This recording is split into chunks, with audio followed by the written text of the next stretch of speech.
Alors donc, on va continuer tout avec le petit 3, ce qu'on appelle le calibre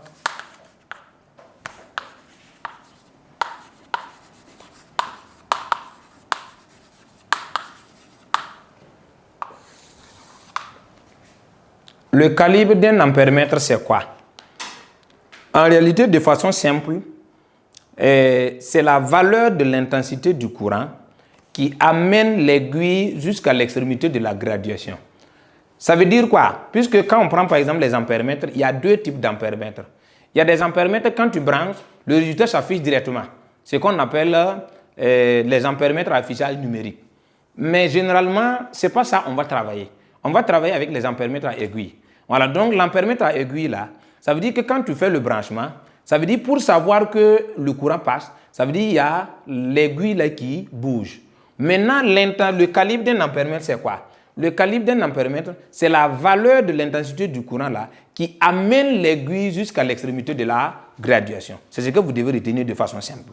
Donc, le calibre d'un ampèremètre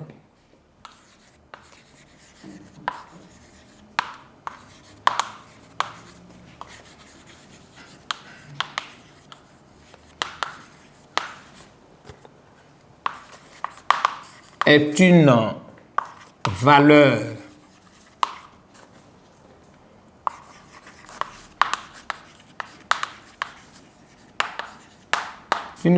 de l'intensité du courant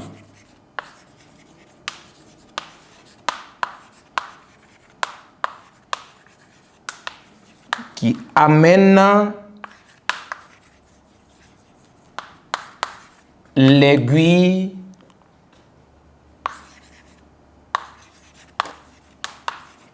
jusqu'à l'extrémité de la graduation.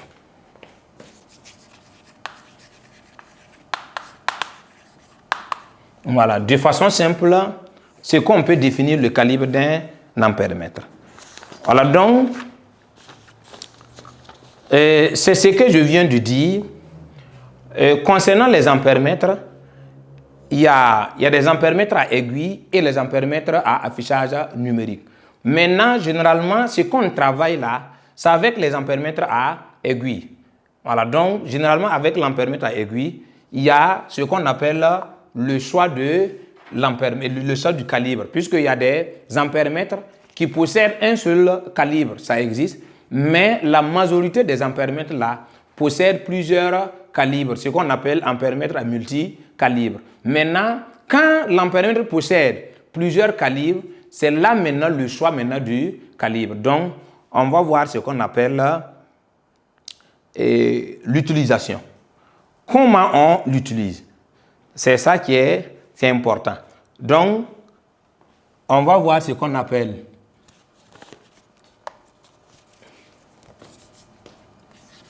utilisation. Qu'est-ce qu'on peut dire par rapport à ce volet?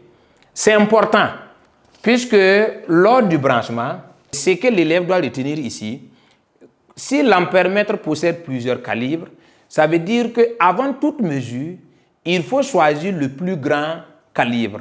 Pourquoi choisir le plus grand calibre? Ça protège en même temps l'ampèremètre. Voilà, donc il faut faire le choix du plus grand. Maintenant, tu peux faire le choix du plus grand et puis tu constates que l'aiguille ne bouge pas. Ça veut dire quoi? Si tu portes une charge et puis tu constates que tu n'arrives pas à bouger, normalement, il faut diminuer la charge au fur et à mesure. C'est le cas aussi également. Quand tu fais le choix du plus grand calibre et puis tu constates que l'aiguille ne bouge pas, puisque l'objectif, il faut que l'aiguille puisse bouger pour qu'on puisse prendre des informations. Mais si vous constatez que l'aiguille ne bouge pas, c'est là maintenant, on peut varier maintenant le calibre de façon décroissante. De façon décroissante, ça veut dire quoi? Diminuer au fur et à mesure le calibre de telle sorte que l'aiguille puisse bouger. C'est important. Voilà, donc pourquoi le choix du plus grand? Le choix du plus grand, c'est pour pouvoir protéger l'appareil, puisqu'on va vous montrer comment on peut faire le choix du calibre le mieux s'adapter. Donc, je vous invite à suivre. Donc, ici, Ce qu'on peut noter ici, avant de brancher,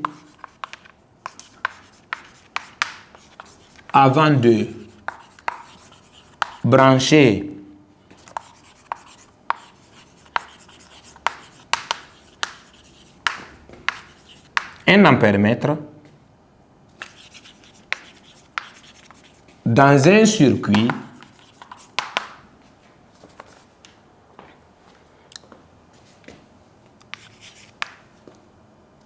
il faut sélectionner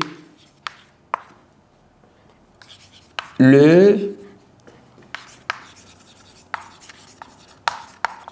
plus grand calibre.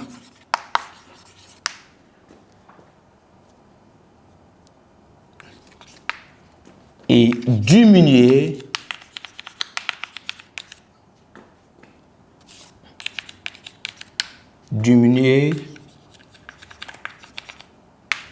jusqu'à obtenir le mieux adapté. Jusqu'à obtenir le mieux adapté. Voilà, donc de façon simple, ça veut dire qu'avant de brancher, il faut faire le choix du calibre. Maintenant, tu regardes parmi les différents calibres que l'ampèremètre possède, tu choisis le plus grand avant de brancher.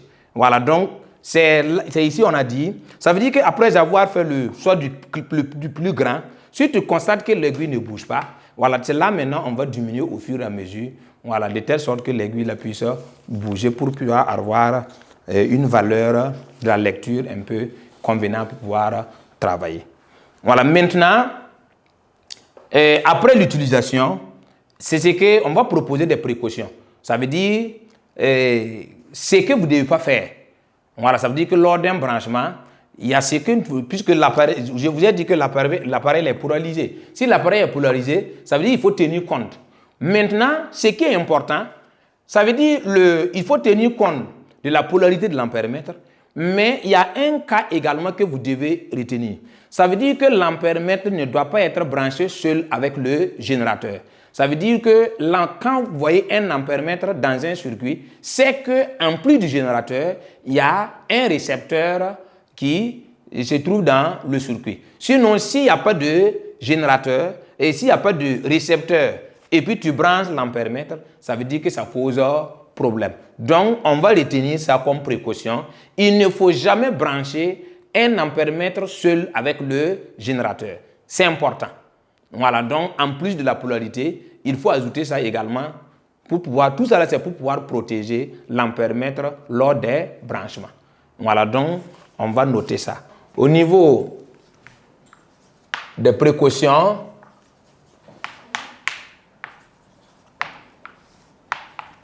voilà, qu'est-ce qu'on peut dire?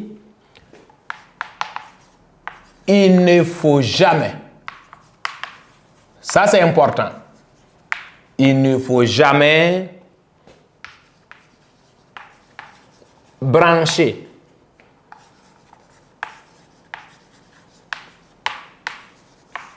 un ampèremètre seul avec un générateur. Voilà.